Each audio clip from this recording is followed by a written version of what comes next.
The gravity of the time is such that every new avenue of peace, no matter how dimly discernible, should be explored.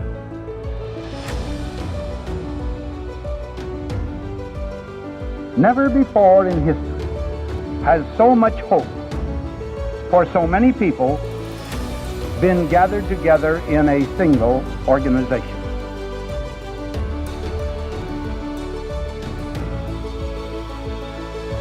You will provide a great share of the wisdom, of the courage, and the faith which can bring to this world lasting peace for all nations and happiness and well-being for all men.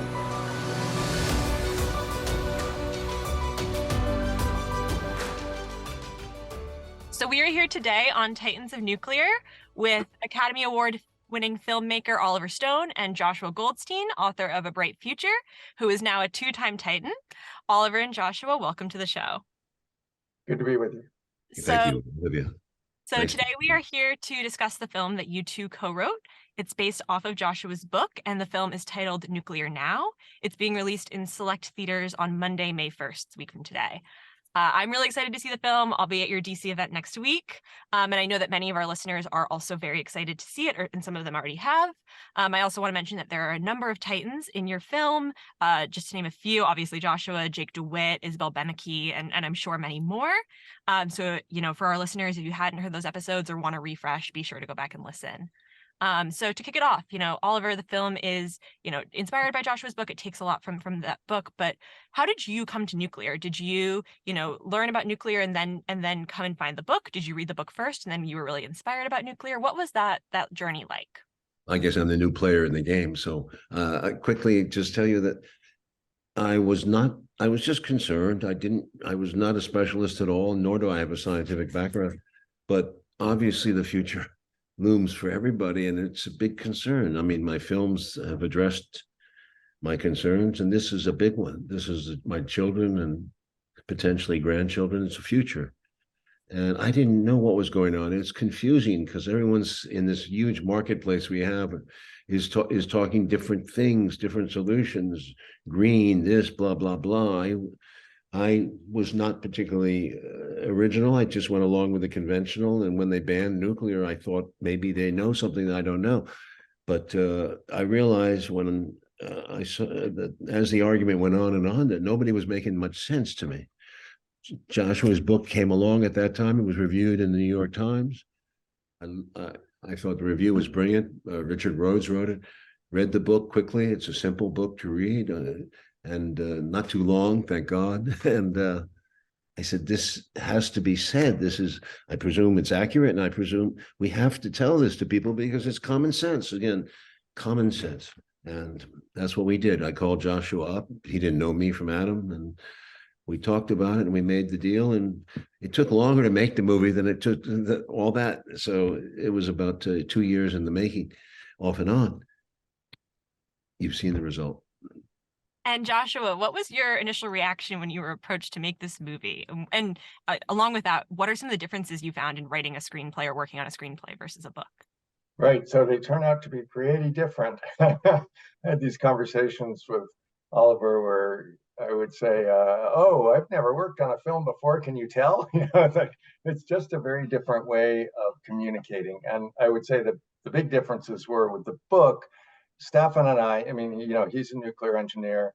I'm a professor. We're both very careful to get all the facts right and to back it all up with graphs and data and footnotes and make sure every footnote is correct and all of that, which is great for a book, but it's not very emotional. And that's what you want in a film, is a human story, not a bunch of facts and figures. So the early versions I sent in it's not a screenplay really, but a narrative. And then people in Hollywood said, that's going to put everybody to sleep. So, that's not going to work. And then Oliver would come back with something that works better as a film. And I'd say, that's great. I really love that, but it does have a lot of mistakes in it, and we go back and forth that way. So getting the sort of the artistic side and the scientific side to work together took a lot of doing, but I'm very happy how it came out. It doesn't have mistakes. It is all scientifically based, and it's a beautiful movie. And Oliver got Vangelis to write the soundtrack for it, his last soundtrack, and I think And it's a additionally, we beautiful went piece to, I'm sorry, music. additionally, we went to Russia, Rosatom cooperated, France, EDF cooperated, and the Idaho Nuclear Lab, Advanced Lab in Idaho cooperated, because I think the Department of Energy, you arranged for that, Josh. I don't know how you get it, but it worked. They gave us a lot of good information. That's wonderful. And when you were really going on this sort of deep, I mean, to be able to effectively talk about nuclear, you really need to do a bit of a deep dive into industry. How did you go about that, Oliver? Like, were there any resources you found particularly valuable? We reached out to everybody we could. Josh helped us. He's been in this for years. Maybe I should have reached out further, but we had a lot on our agenda. We traveled, we met, we had the cooperation, as I said, of China was the only one that we couldn't get into, partly because of the situation in politically, but we learned about China. So I think, what would you say? I think it was a very difficult process because I wanted to make it logical for myself. It was my learning experience. It wasn't about trying to make a scientifically objective thing. Maybe that became the issue, but I wanted to say, how do I understand this thing go back to the future, to the very past. What's the beginning of the world? Where is uranium? What is the nature? What has the universe given us? This tremendous discovery, this miracle that we have completely abused. We haven't waken up to it. What Marie Curie found, and Einstein worked on it, and Fermi, all these people, they gave us a miracle, and we screwed it up. Really screwed it up. It went very well for a while. We were getting there in 1970s. There wouldn't be a discussion about climate change if we'd continued on that path, with accidents or without accidents. There was only one significant accident, and that was Chernobyl. And it became such a huge outcry of protests everywhere in the world. There's, unfortunately, certainly the oil lobbies had something to do with it. We know that the Rockefeller report of 1956 was huge in condemning radioactivity. And of course, then the environmental movement, which we all support. Wonderful thing. But as Dr. Moore says in the film, we got one thing wrong. And he was one of the founders of Greenpeace. We got one thing wrong, and that was nuclear power. They combine nuclear power with nuclear war, and that is a huge misunderstanding. Yeah. So here we are. Humanity's screwed to a certain degree, and we're way behind. And my realistic estimate is that this film is not going to change anything overnight, because there's so much ingrained resistance to nuclear from people. Most people would like it, but it's not going to change the course right now. But I'm hoping by the time it gets worse and worse and worse, they're going to wake up. It's not going to work with the renewables. It's just not going to get there. Nor is oil going to get us there without more carbon. So I don't see a solution, except nuclear is the basic solution, and we never used it. Damn it, we never used it. So if we're going to go out of business as a world, we got to take that fact into account. Yeah, absolutely. I mean, your process of research is actually very similar to what we did. When we came to the nuclear space, we came as total outsiders. Our founder was, a Silicon Valley tech guy. He, decided he wanted to learn about nuclear, and he launched a podcast to have conversations with hundreds and hundreds of people in the industry. And through that, really learned what went wrong and how do we fix it. So I think that is really the way to have that journey, because you really identify the challenges, but then you also identify the ways that we make things happen. And yet at the end, we wanted to show some future, the hope. Mm-hmm. So we went to Idaho. We showed some of the new developments, right, and panaceas too. But there's a lot of young generation people like yourself who are doing their homework, and that's what's crucial. Yeah, absolutely. When you guys, initially pitched this film, to producers, nobody wanted it. Nobody wanted it. No, I mean, come on. Yeah, I couldn't get to first base with this thing. There's no protagonist. Yeah. You understand? It's just a certain force. It's an element. It's uranium is the protagonist. So here we ended up struggling to get it made. Rich people subsidized us, thank God. And my partner, Fernando Sulichin, is European, and European contacts and some American contacts put this thing together. We eked it out over this 2 years. We'll probably never get our money back. It's one of these nonprofit enterprises, but so what? This is important. Yeah, absolutely. And we're hoping this showing, a theatrical showing, is the beginning. We'll go to digital, platforming it, and educational distributor is reaching out. But basically, we have to get it outside the United States. We have to go around the world, and that's where the foreign distributors are very important to us. This is a film about India, China, Korea, Japan. It's not just about the United States, which is a problem. We have 1 billion people in the rich countries and 7 billion in the lesser countries, and they want electricity as well as other reasons, the industrial products. So what are we going to do? Absolutely. Did you guys see that? So you mentioned you travel, in the U.S., but you also travel abroad. Did you see differences in public perception in various countries that you traveled to, and what were some of those nuances that you noticed? What I notice is most people don't even think about it because nuclear is uneventful. When you open a plant, people forget about it, and it goes and it works and it works. In Germany, they were working fine, but all of a sudden the population got excited because the Green Party started saying awful things about nuclear. And of course, they point always to the Chernobyl disaster, which we deal with at length in the film. We went to Russia to get to the bottom of it with the scientists who were at Chernobyl. And it's an interesting section. But Chernobyl has been boogeymaned into a modern myth. If they'd had more accidents in nuclear from the beginning, the world would be much more relative in understanding the nature of the deaths in nuclear are minor compared to what the deaths are in fossil fuel industry.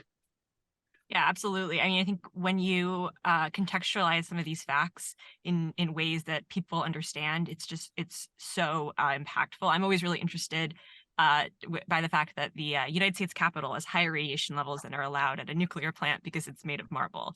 Like these things are so normal in our everyday lives, and but when you talk about them in the context of nuclear, they feel so scary.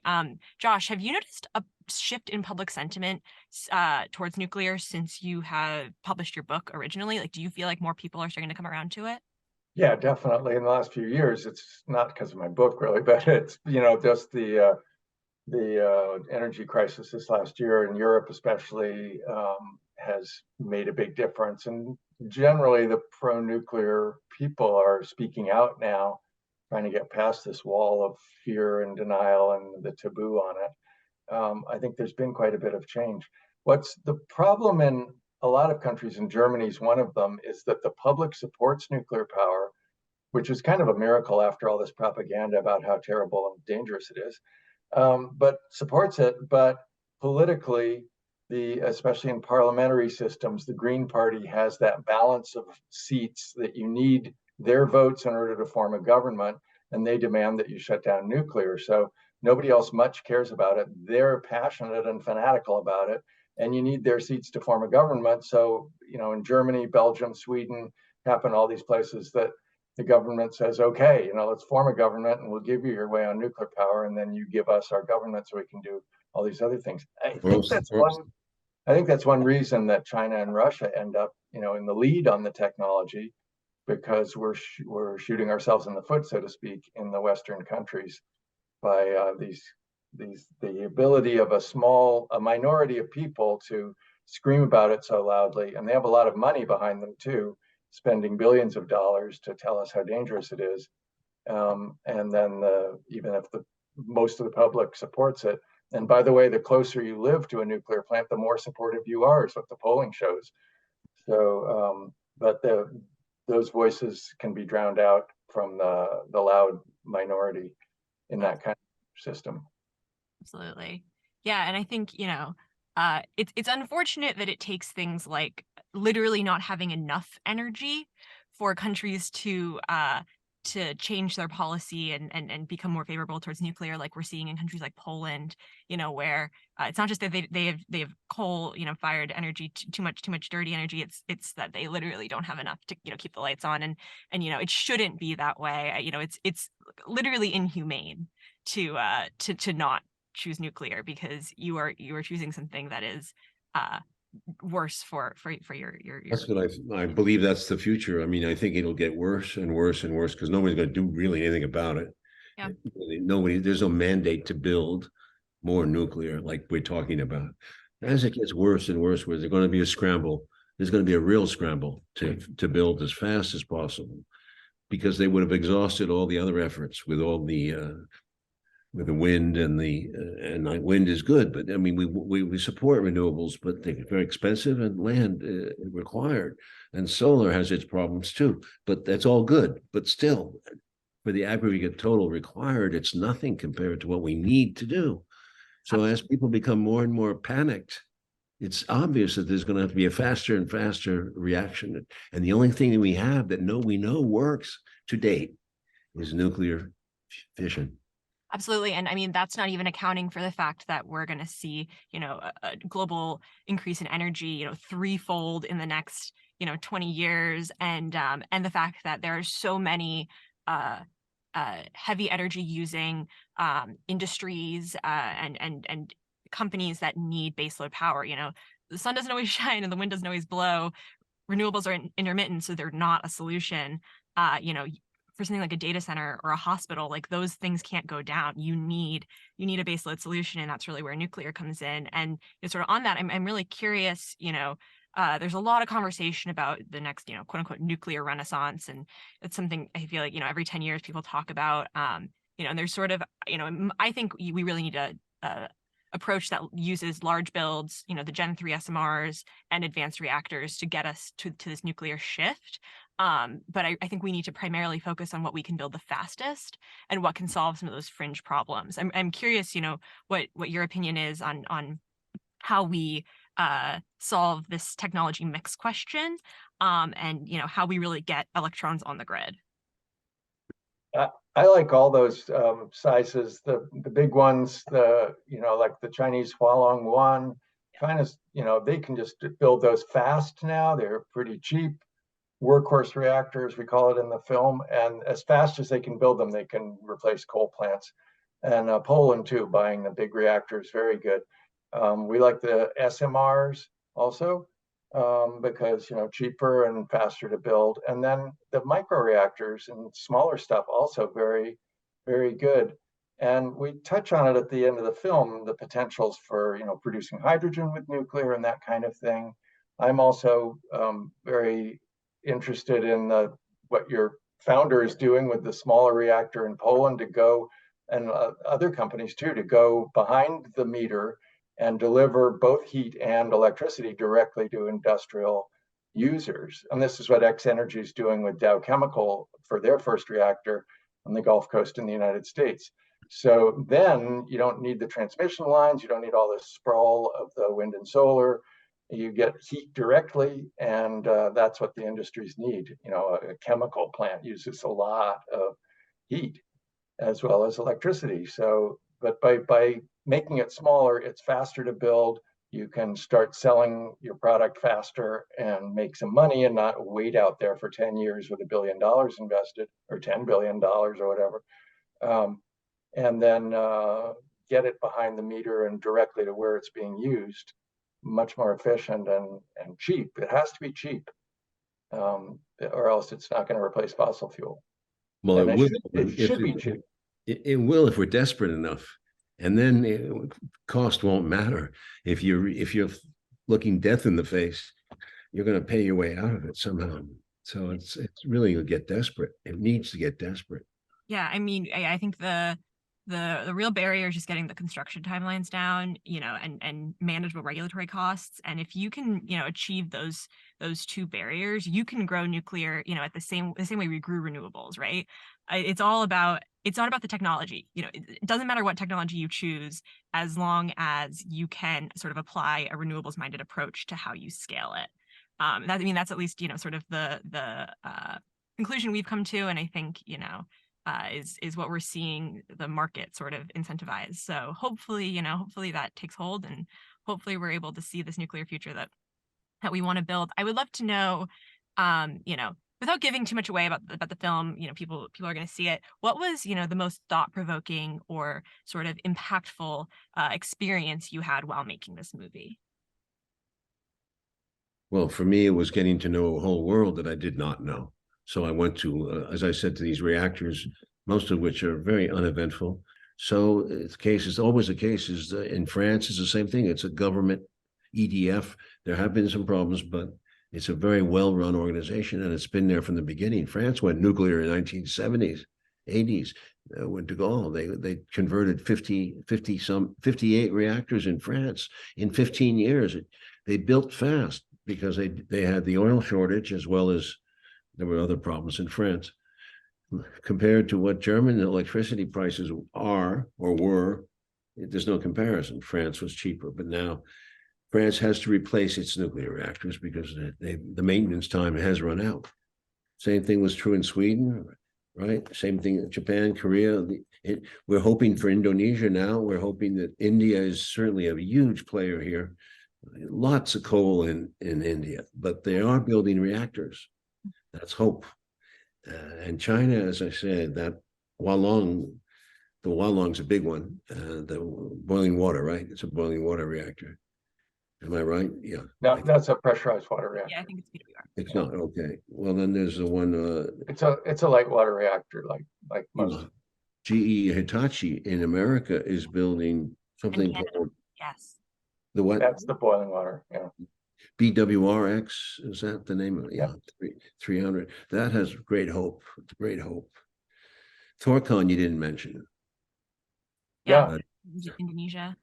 Right. Thorcon build it in Korean shipyards, the way you build big natural gas equipment or cruise ships, or these big complicated machines that they build in the shipyards over and over again and get really good at it and produce them cheaply and then float them to where they're going. But this all has to do with the scalability. That's what I like about Thorcon. It's really scalable. You can crank them out, by the tens, by the hundreds, by the thousands eventually. And if you look at the speed at which clean energy has ever been added to the grid in different countries and contexts, I think 9 out of the 10 fastest are nuclear. So renewables did scale fast and has scaled quickly. Certainly showed that the cost comes down as you do something over and over again. But in terms of actually getting the energy onto the grid, nuclear is the fastest. And one of my favorite graphs, which isn't in the film, in the final version, is France electricity mix. It's mostly fossil fuel. And then in 15 years, the fossil fuel just drops completely out and it's replaced with nuclear. Nuclear up, fossil down. And then you have a decarbonized grid, which they've had to this day. And as Oliver said, a cheap electricity source. So it's just a great proven example.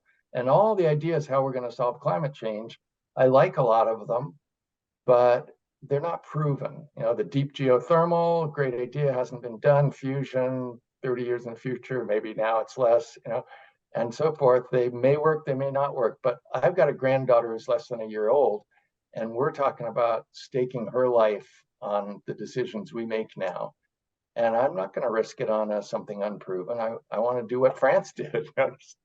Take what we know works, build it really fast, and take the fossil fuels off and decarbonize. Everything we've done on climate change, we keep putting renewables on and so forth. The film makes this point, but we are not actually reducing carbon emissions.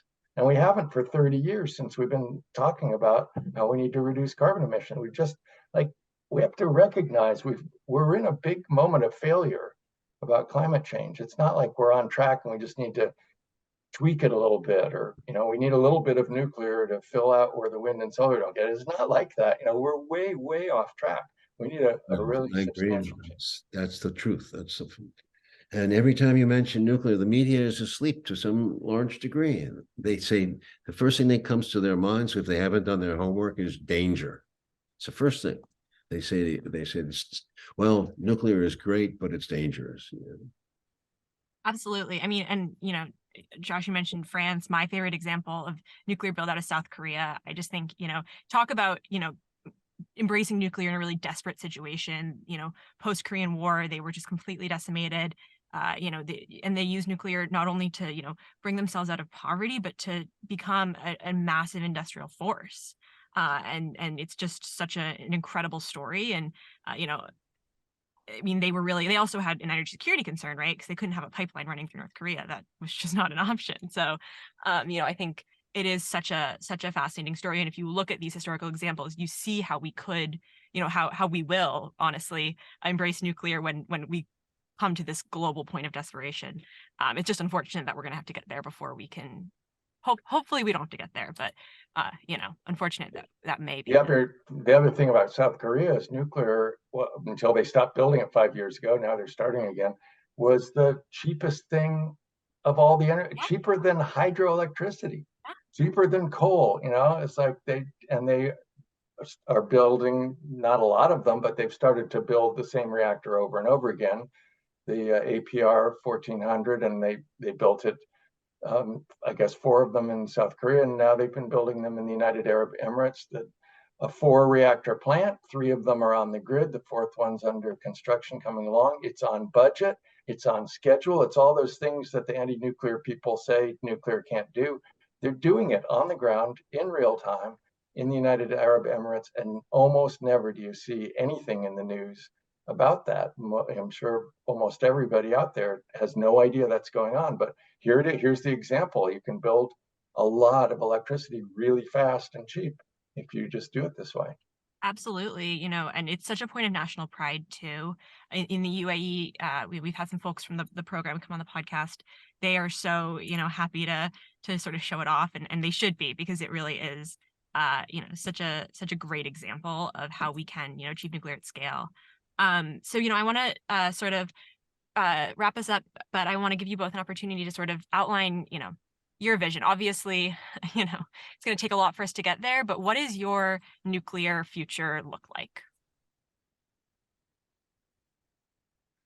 I think it'll be squeezed. We'll be squeezed down to the very bitter end, because humanity has to wake up, and it's just going to take desperation.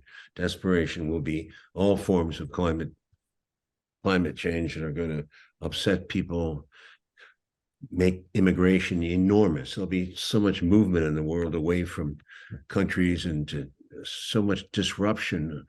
War will hopefully not become popular again, but there's a possibility there'll be more wars too. But it'll reach this place of madness. And when you have madness, people react. I mean, we're not stupid as a race, but although we seem like it, we'll react, and we'll build fast. We have no other choice at this point. I don't see carbon capture. I love it, but I don't see it as a possibility, a realism. I guess my vision is that someone's going to figure out how to make nuclear really cheap, which it should be inherently.